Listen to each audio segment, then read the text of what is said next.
1992 жылдың 7 мамырында президент Назарбаев Қазақстан Республикасының қарулы күштерін құру туралы жарлыққа қол қойды. Қазақстанның әскери доктринасы қорғаныс сипатында. Қазақстанның жоғарғы бас қолбасшысы президент болып табылады.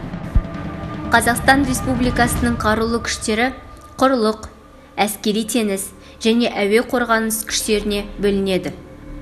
Қазақстан Республикасының қарулы күштері 5 ведомстводан: Қорғаныс министрлігінен, ұлттық гвардиядан, ұлттық қауіпсіздік комитетінен, президент іс басқармасынан және төтенше жағдайлар министрлігінен тұрады.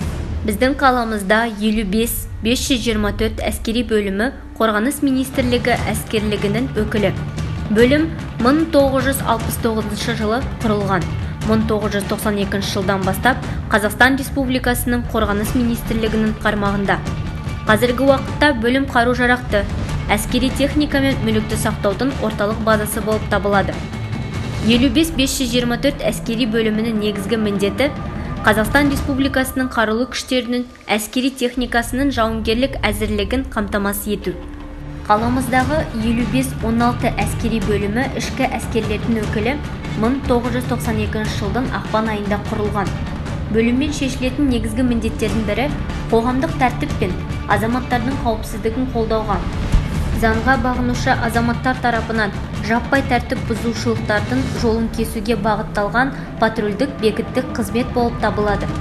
2000 жылдан бастап Теміртау қаласында Теміртау қаласының төтенше жағдайлар басқармасы жұмыс істейді. Оның негізгі міндеті табиғи және техногенді сипаттағы төтенше жағдайлардың алдын алу және жою болып табылады.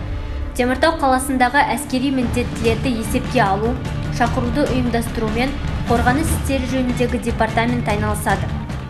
Конституцияның 36 бабында Қазақстан Республикасын қорғау оның әрбір азаматының қасиетті борышы және міндеті болып табылады деп көрсетілген.